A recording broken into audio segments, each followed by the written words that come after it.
श्री कृष्ण चैतन्य नित्य श्री अद्वैत गदाधर शिव हरे कृष्ण कृष्ण कृष्ण हरे हरे।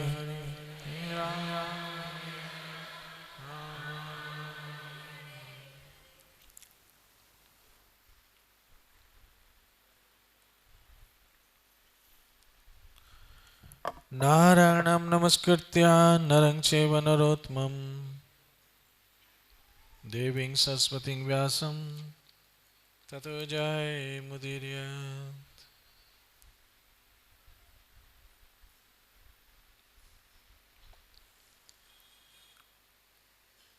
श्रीमद् भागवत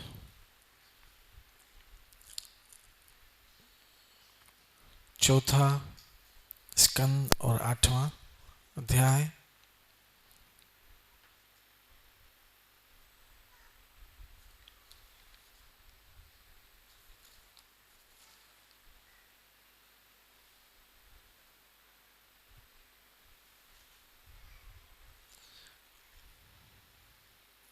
कल हमने जहां कथा को विराम दिया था,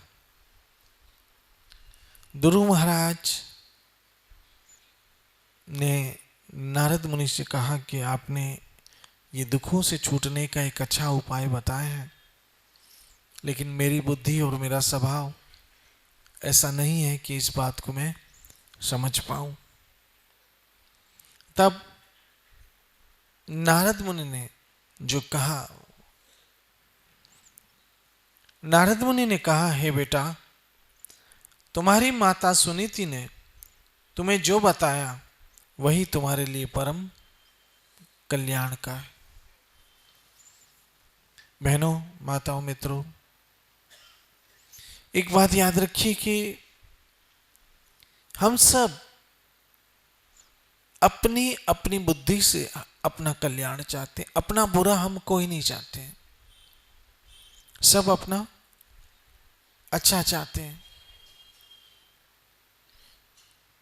लेकिन हमारा अच्छा क्या है वह हम अपनी बुद्धि से निर्णय नहीं ले पाते, क्योंकि इस जिंदगी का अनुभव रहा कि कभी कभी हमने अपना फायदा सोचा और उसी में हमारा नुकसान हो गया। कई लोग कहते हैं ना, इस काम में मुझे बहुत नुकसान उठाना पड़ गया, इस बिजनेस में मुझे बहुत नुकसान उठाना पड़ गया। तो क्या जिसको नुकसान उठाना पड़ा है उसने नुकसान सोच के काम स्टार्ट किया था? जी नहीं, उसने तो फायदा सोच के ही काम किया था, लेकिन नुकसान हो गया। हम अपनी तरफ से अपनी बुद्धि के अनुसार अपने भले के लिए पूरा प्रयास करते हैं, लेकिन फिर भी नहीं हो पाता है।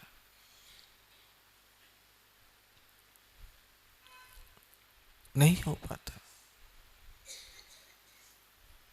इसलिए हमें अपनी बुद्धि छोड़कर जो शास्त्र कहते हैं, जो गुरु कहते हैं, जो भगवान कहते हैं, उस मत के अनुसार चलने का प्रयास करें जिसमें हमारा कल्याण होगा। इसीलिए गुरु ग्रंथ जी महाराज में भी क्या, छाड़ सियानप सगली मना, हे मन ये सारी होशियारी छोड़ दे तू अपनी। बेहतर यही है कि हम अपनी बुद्धि चलाने के बजाय भगवान के अनुसार चले, जैसे हमें भगवान चलाना चाहते हैं। यहां पर नारद मुनि जो कि देव ऋषि है, परम ज्ञानी है, इसलिए नारद मुनि ने कहा कि बेटा, जो आपकी मां ने आपको रास्ता बताया है, कौन सा? भगवान की प्राप्ति करो, वो रास्ता सर्वश्रेष्ठ है और उसी में तुम्हारा भला होगा। अर्थात जो लोग ईश्वर की ओर चलते हैं, जो लोग भगवान की ओर चलते हैं, जो लोग परम पवित्र परम पुरुष परम ईश्वर श्री कृष्ण की ओर चलते हैं, वो अपने परम कल्याण का मार्ग बना रहे हैं।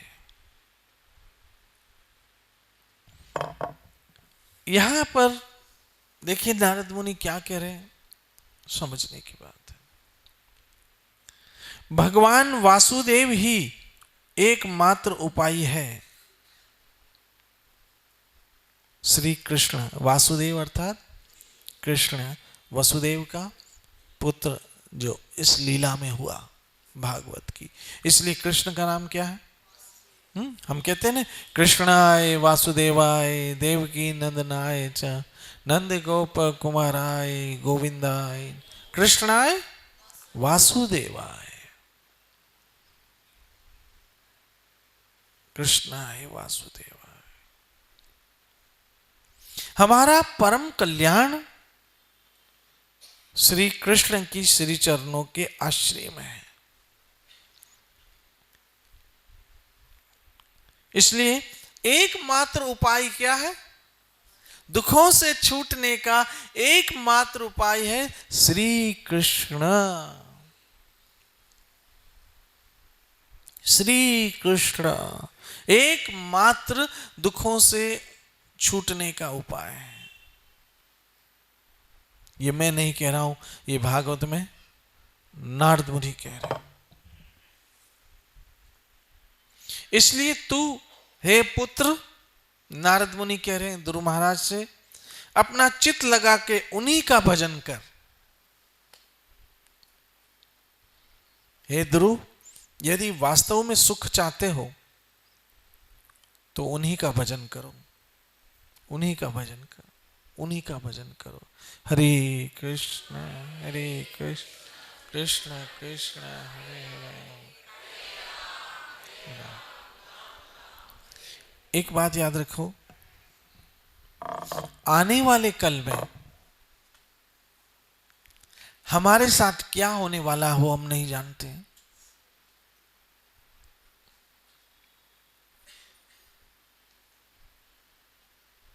आने वाले कल में कौन सी खबर, कौन से समाचार हमें हंसाए या रुलाए हम नहीं जानते।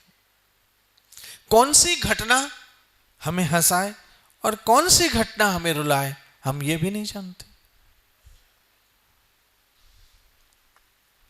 इसलिए ये भजन जो है हमारा कवच है। हरे कृष्ण कृष्ण कृष्ण हरे हरे। और यहां पर नारद मुनि ने ध्रुव महाराज को यह परामर्श दिया कि बेटा चित्त लगा के क्या कर, उन्हीं का भजन कर, वासुदेव का। अब समझिए नारद मुनि जिस बात को रिकमेंड करते हो वो कोई साधारण नहीं हो सकती।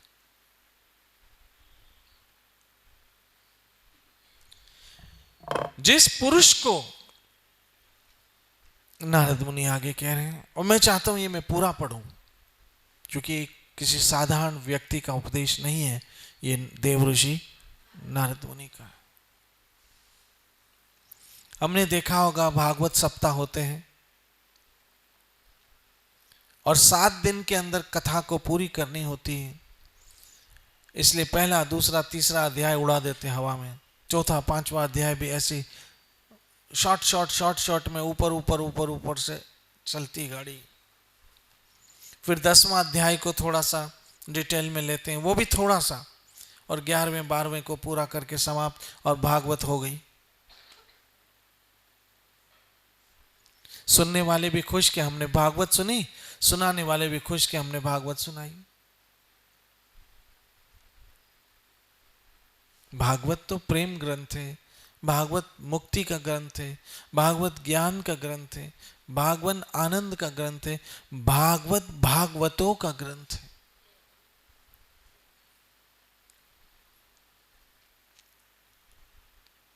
आगे जाके नारद मुनि कहते हैं, जिस पुरुष को अपने लिए धर्म अर्थ काम और मोक्ष रूपी पुरुषार्थों की अभिलाषा हो, उसके लिए उनकी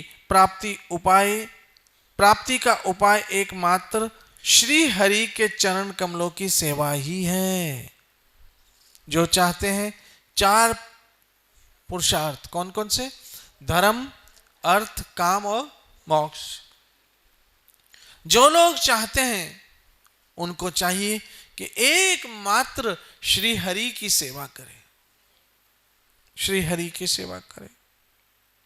बेटा, तुम्हारा कल्याण होगा। कैसे? कैसे कल्याण होगा? जब तुम श्री कृष्ण की आश्रय लोगे भक्ति से। हरे कृष्ण कृष्ण कृष्ण हरे हरे, हरे राम तुम्हारा कल्याण होगा।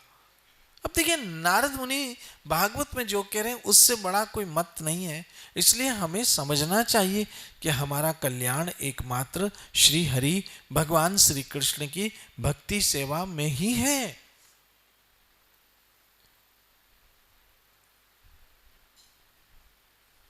मैंने एक जगह पढ़ा, इंसान सुख के पीछे ही दुखी होता है। कैसी? समझना थोड़ी सी बात, थोड़ी गहराई में जाना। क्या कहा? इंसान सुख के पीछे ही दुखी होता है। आज हम जितने दुख उठा रहे हैं वो किसके लिए? सुख के लिए तो है। ये अभी लोग जो ट्रेन में लटक के जा रहे हैं, किस लिए जा रहे हैं? हालांकि अपनी जान को उन्होंने हथेली पे, रिस्क पे रखा। सुख के लिए ही दुख उठा रहे हैं। ये जो इतना काम कर रहे हैं किसके लिए? सुख के लिए ही दुख उठा रहे हैं। सुख के पीछे भागते भागते ही इंसान दुखी हो जाता है, लेकिन उसे सुख मिलता नहीं है। कहां सुख है? भगवान श्री कृष्ण की सेवा में। यहां नारद मुनि कह रहे हैं, बहनों, माताओं, मित्रों, यदि संसार में सुख होता तो जितने बड़े संसारिक लोग होते हैं,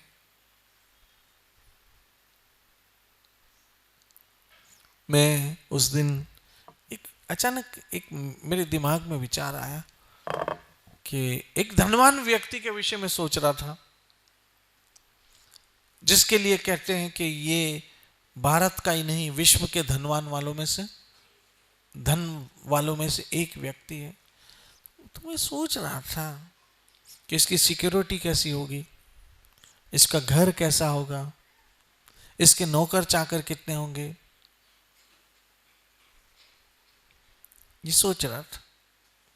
सोचते सोचते अचानक विचार आया, वाह, ये तो बहुत वैभवशाली व्यक्ति है। इसको कौन से सुख की? एक चुटकी बजाय अमेरिका गया, एक चुटकी बजाय इंग्लैंड चला गया, एक चुटकी बजाय रोल्स रॉयस गाड़ी आ गई, एक चुटकी बजाय हेलीकॉप्टर आ गया, एक चुटकी बजाय जेट आ गया। क्या कमी होगी? एक आवाज दे, 100 नौकर तैयार खड़े लाइन लगा के। फिर ये सोचते सोचते अचानक मुझे विचार आया कि जिसने ये सारा अंपायर खड़ा किया है, सारा एम्पायर खड़ा किया, जो इसका भी पिता है, पता चला वो तो शमशान चला गया। तो ये कहां रुकने वाले हैं सब? अर्थात सबका अंत तो कहां होने वाला है? शमशान। और याद रखना, शमशान कोई एयर कंडीशनर जगह नहीं है। शमशान में कोई कालीन नहीं लगे पड़े हैं। शमशान में रोल्स रॉयस गाड़ी में बैठ के नहीं जाती है लाश। शमशान में कोई बहुत बड़े नौकर चाकर नहीं होते हैं। वहां तो एक सफेद कपड़े में लपेट के ले जाते हैं। मुझे कभी कभी इस बात पे आश्चर्य होता है कि आदमी बड़े से बड़े फैशन डिजाइनर के पास जाकर कपड़े सिलवा के आता है कि नहीं, बोलो? लेकिन अंत में जो कफन पिनाते कौन सीटा? महाराज सीटा। वो आधे आधे इंच के टांके मार के कड़ाकट कड़ाकट हो गया, ले पिना दे। और उसमें कोई जेब वेब भी नहीं होती, चाबियां, cash book, cheque book, card रखने की।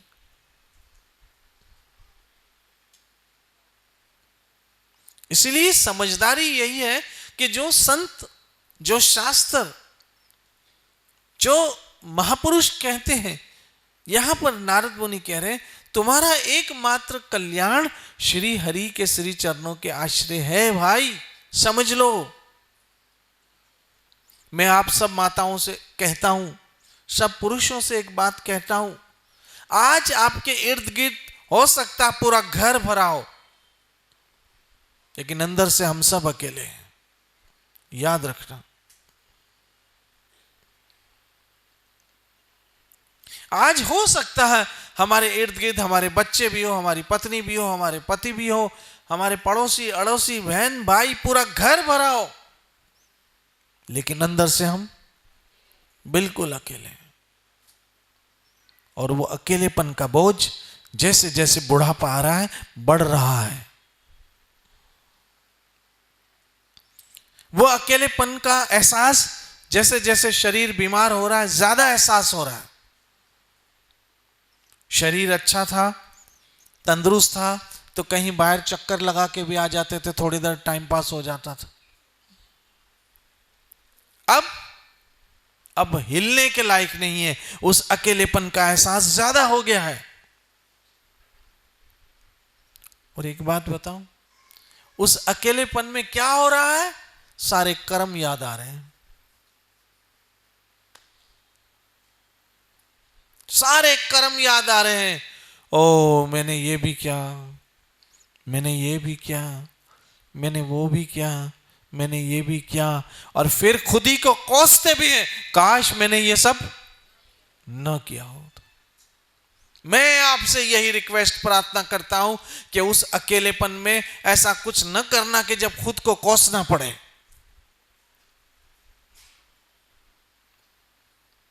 आज जवानी है पता नहीं चलेगा, कल बुढ़ापा आएगा ये सब बोझ लगेगा, और उस बोझ को बांटने वाला भी कोई नहीं होगा। हम किसको क्या बताएंगे कि मैंने क्या क्या किया था? बता सकेंगे? अपने पोते पोतियों को बताएंगे? अपने नाती नातियों को बताएंगे कि मैंने ये किया है इसलिए आज मुझे पछतावा हो रहा है? नहीं बता पाएंगे। इसलिए अभी भी मौका है, नारद मुनि के वचनों के अनुसार आ जाओ श्री कृष्ण के श्री चरणों में और अपने आप को पवित्र और शुद्ध कर लो। हरे कृष्ण कृष्ण कृष्ण हरे हरे, हरे राम राम। बेटा ध्रुव, ऐसे करने से क्या होगा? तुम्हारा कल्याण होगा। ये है कल्याण का मार्ग। भगवान श्री हरि के गुण गाना, श्री कृष्ण गोविंद, हे नाथ नारायण। श्री हरि के गुण गाना परम कल्याण का मार्ग है। यह है नारद मुनि समझा रहे, भागवत में समझा रहे।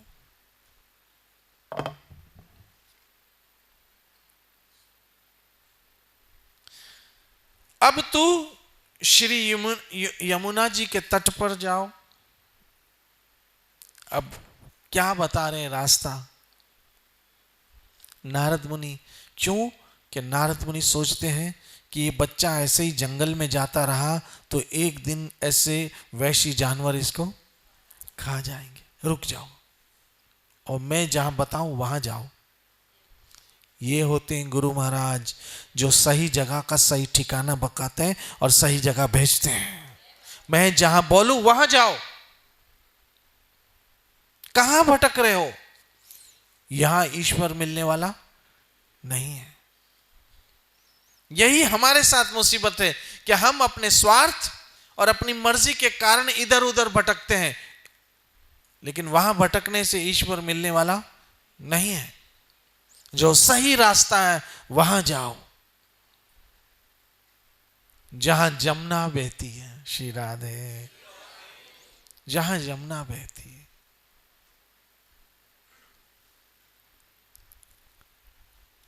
जमुना जहां बहती है, ध्रुव महाराज वहां जाओ। अब आप कहेंगे हम सब कहां जाएंगे जमुना बहती है तो?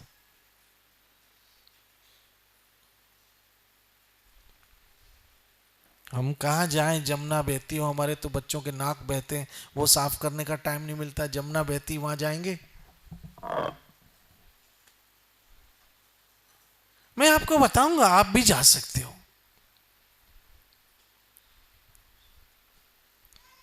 आप यदि वो जमुना बहती वहां नहीं जा सकते हो तो जहां सत्संग की जमुना बहती वहां जाओ। ये इस समय हरि कथा और कीर्तन, ये जमुना ही तो बह रही है। जहां श्री कृष्ण की महिमा है वहां जमुना महारानी बहती है, जमुना महारानी बहती है। और मधुवन सत्संग का स्थान ही मधुवन है। जहां संत समागमन हो, जहां जीवन परिवर्तन हो, वही स्थान मधुवन है। यहां हे पुत्र ध्रुव, तुम जाओ उस स्थान पे जहां पर जंगल में मत जाओ प्लीज, जमुना बहती है वहां जाओ। आज हम जंगल में जा रहे हैं, जंगल में जा रहे हैं जहां वैशी लोग रहते हैं, वैशी जानवर, उन वैशी जानवरों के बीच जा रहे हैं, जहां अपने अपनों को नोच रहे हैं, हम वहां जा रहे हैं। जहां पति को पत्नी को गोली मारते देर नहीं लगती है, हम वहां जा रहे हैं। जहां किसी को मर्डर करते हुए देर नहीं लगती है, हम वहां जा रहे हैं। जहां किसी की जिंदगी खराब होने में देर नहीं लगती, हम वहां जा रहे हैं। और वो सब लोगों को बहुत मजा दे रहा है। लेकिन गुरु महाराज हमें इस जंगल में जाने से मना करते, मत जाओ यहां, यहां बहुत बड़े बड़े कौन है, वैशी है, बर्बाद कर देंगे। जाओ सत्संग के स्थान पे जहां जमुना बहती है, वो मधुबन है, और वहां बैठ के भजन करो, हरे कृष्ण कृष्ण कृष्ण। कैसे कैसे वैश्य लोग हैं। मैं तो कभी कभी टीवी में समाचार में देखता हूं, कांप जाता हूं कि कोई लड़की शादी करने से मना करते और ये उसका हक है, उसमें क्या डाल देते हैं, तेजाब डाल देते। इससे बड़ा वैश्यपन क्या हो सकता है।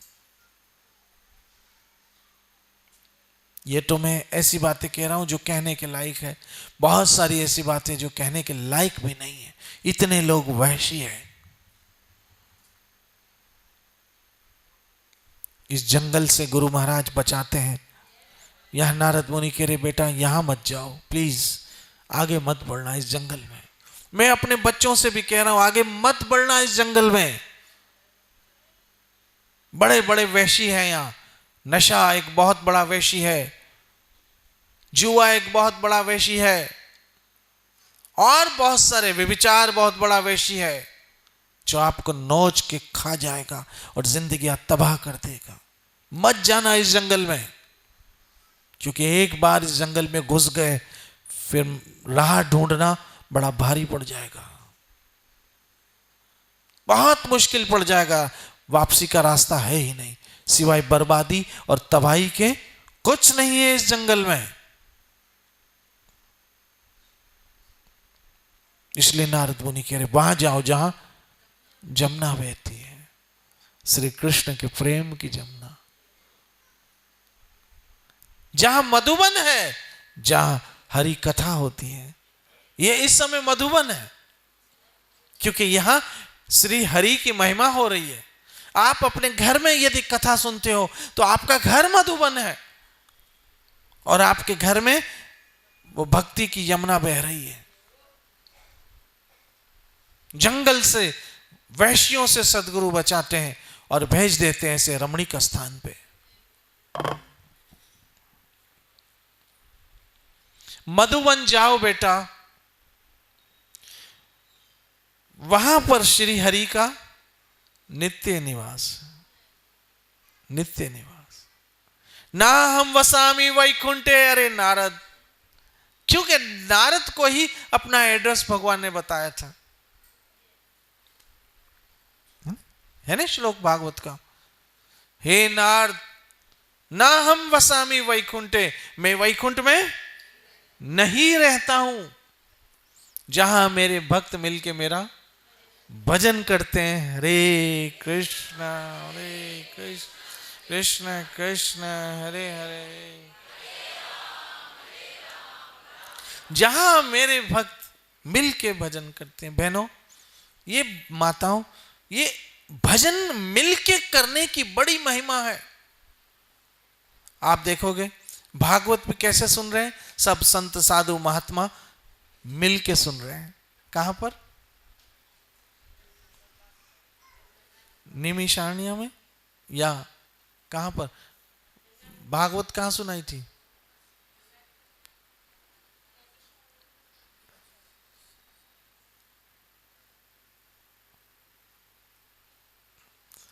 भागवत कहां सुनाई थी? शुकताल में पहली भागवत हुई थी। शुकताल गंगा के किनारे, जहां सारे भक्त मिलकर क्या कर रहे हैं? सुखदेव महाराज सुना रहे हैं, राजा परीक्षित सुन रहे हैं, वहां व्यास मुनि उपस्थित हैं, चार कुमार उपस्थित, सारे संत साधु महात्मा बैठे और मिलके सुन रहे हैं कथा। जो चैतन्य महाप्रभु ने, गौर हरि ने संकीर्तन कहा, सब मिलके कीर्तन करो, उसमें बड़ी शक्ति होती है। जैसे एक उदाहरण आपको देता हूं, हॉकी या फुटबॉल की टीम में कितने खिलाड़ी होते हैं जी? 11 होते हैं। हॉकी या फुटबॉल की टीम में 11 खिलाड़ी होते हैं, लेकिन 11 के 11 गोल नहीं करते। गोल तो 2 3 4 ही खिलाड़ी करते हैं, लेकिन वो 2 3 4 खिलाड़ियों के गोल करने के दम पर पूरी टीम जीत जाती है। मानते हो? ऐसे जितने लोग बैठे हैं, हो सकता है सबके सब भगवान को दिल से न भी पुकारते हो, लेकिन 1 2 लोग तो पुकारते होंगे। ये जो मासूम बच्चे बैठे हैं वो तो पुकारते होंगे। तो जैसे 1 2 खिलाड़ियों के गोल करने से पूरी टीम जीत जाती है, ऐसे 1 2 भी दिल से नाम ले ले, उनका संग हम करते हो, तो कहते हैं संत के संग निंदक भी तरे। अगर इनमें से कुछ भी दिल से पुकारो, कृष्ण कृष्ण कृष्ण हरे हरे राम 2 4 ने भी दिल से पुकारा होगा, तो उन 2 4 के करने से सबका भला हो जाएगा। इसी करते हैं संकीर्तन, सब मिलके। इसीलिए का मिल साध संगत भज केवल ना। हे बेटा, जहां श्री हरि निवास करते हैं, तो श्री हरि मधुवन में निवास करते हैं, जहां जमुना बहती है, और मधुबन हर वो स्थान है जहां श्री हरि की कथा हो, मेरे हरि की कथा हो, वही मधुबन है। वहीं हरि रहते हैं। जहां हरि के भक्त हैं वहीं हरि है, जहां हरि का नाम है वहीं हरि है। इसलिए महाप्रभु सदैव बोलते हरि बोल, हरि बोलो, हरि होंगे वहीं।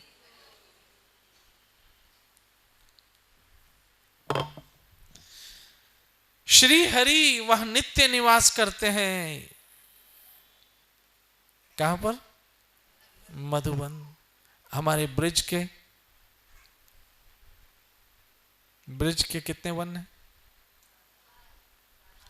12 वनों में एक वन है मधुवन, जैसे निधि वन है, ताला वन है, वृंदावन है, बैल वन है, बांडीर वन है। कितना ये नाम सुनते ही आनंद आता है। ये नाम सुनते ही वृंदावन, ओह, जैसे कान में घंटियां बज रही हैं।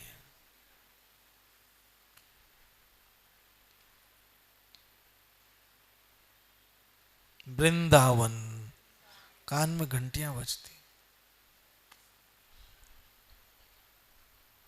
सोचो तो सही, जहां श्यामा श्याम जी ने अपनी लीलाएं की, जहां नित्य विहार किया, हाँ, नित्य विहारिणी श्री राधा रानी और नित्य विहारी श्री श्याम सुंदर। उस स्थान की महिमा क्या होगी? श्री वृंदावन, श्री वृंदावन, श्री वृंदावन। ऐसे ब्रज के वनों में एक वन है मधुवन।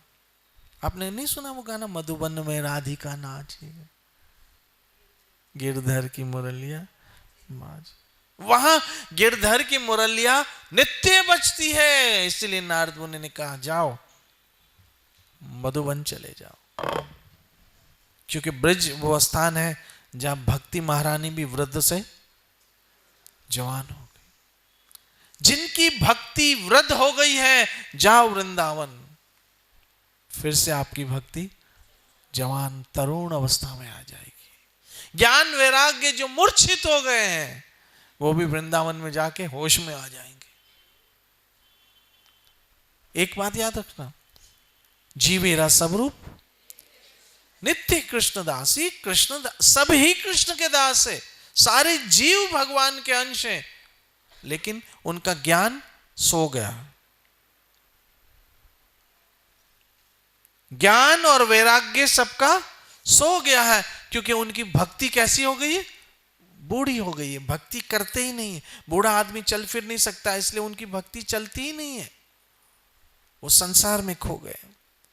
लेकिन जब वृंदावन पहुंचते हैं, उनकी भक्ति फिर से जवान होती है, ज्ञान और वैराग होश में आ जाते हैं। जैसे आप सबों की भक्ति इस समय तरुण अवस्था हो, तभी तो दौड़ दौड़ के आते हो, दौड़ दौड़ के सत्संग की ओर आते हो, भाग भाग के आते हो, नित्य आते हो, रोज आते हो। कईयों के घर तो कई किलोमीटर दूर है, फिर भी दौड़े चले आते हैं, हालांकि वो वृद्ध अवस्था के हैं, वो बूढ़े हो गए हैं, लेकिन उनकी भक्ति जवान हो गई है। कुछ लोग जवान हैं, लेकिन दुर्भाग्य से उनकी भक्ति बूढ़ी हो चुकी है। वो खुद तो भागते हैं, लेकिन उनकी भक्ति वहीं की वहीं है। अपनी भक्ति को जवान करो, मधुवन जाओ। यही सत्संग सबसे बड़ा मधुवन है। यहीं जमुना महारानी बहती है हरि कथा के रूप में। वहां श्री हरि का नित्य निवास है, श्री वृंदावन। वहां श्री कालिंदी के निर्मल जल में तीनों समय स्नान करके नित्य क्रम से निवृत्त होके यथाविधि आसन बिछाकर स्थिर भाव से बैठना। बेटा, वहां जमुना जी का स्नान करना, नित्य कर्म से फ्री होकर एक अच्छा सा आसन बिठा के अभ्यास करना। क्या अभ्यास करना, ये कल हम बताएंगे, क्योंकि आप सबों को भी अभ्यास तो करना ही है।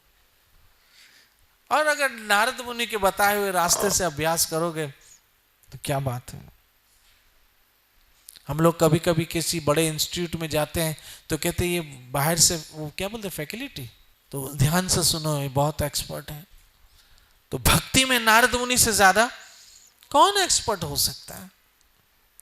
ये नारद मुनि की राय है भागवत में, उपदेश है भागवत में, और सुनने वाला गुरु जैसा पात्र हो तो बात ही क्या है। याद रखना बहनों, माताओं, मित्रों, व्यास आसन से भी ज्ञान की चर्चा करने में कब आनंद आता है? जब सुनने वाले पात्र हो। सुनने वाले पात्र हैं सब। मैं आप लोगों को पात्र समझता हूं, क्योंकि आप सब मेरे श्याम सुंदर के चरणों के अनुरागी हो। सब। मैं ये नहीं कहता हूं कि आपने पूर्ण त्याग कर दिया है, लेकिन थोड़ी देर के लिए तो सब कुछ त्याग के आ ही जाते हो। घर, परिवार, काम काज, ये सब नौकरी धंधे वाले लोग बैठे हैं। अभी देखो कैसे भागेंगे सत्संग छूटते ही। ये माताएं अभी भागेगी, कोई भाजी लेते हुए जाएगी, कोई दूध लेते हुए जाएगी, कोई क्या लेते हुए जाएगी, लेकिन थोड़ी देर के लिए ही त्याग करके आते हो। क्या करने? राधा वृंदावन चंद्र के दर्शन भी हो जाते और कथा भी हो जाती। एक पंथ दो काज हो जाते हैं। और यही जीवन में करते रहना। एक दिन ऐसे करते करते करते करते करते अपने घर पहुंच जाओगे। अब नारद मुनि क्या उपदेश दे रहे हैं, इस उपदेश को हम विधि क्या बता रहे हैं, क्या मार्ग बता रहे हैं, क्या रास्ता बता रहे हैं, ये भागवत की कथा हम कल पे विराम देते हैं आज, और कल पे छोड़ते हैं। कल मेरे गुरुदेव की कृपा से अवश्य हम सबको अवसर मिलेगा ये सब कुछ सुनने का। नित्य भजो हरे कृष्ण कृष्ण कृष्ण श्री श्री राधा वृंदावन चंद्र बिहारी लाल निताई गाय जय जय श्री राधे जय जय श्री राधे जय जय श्री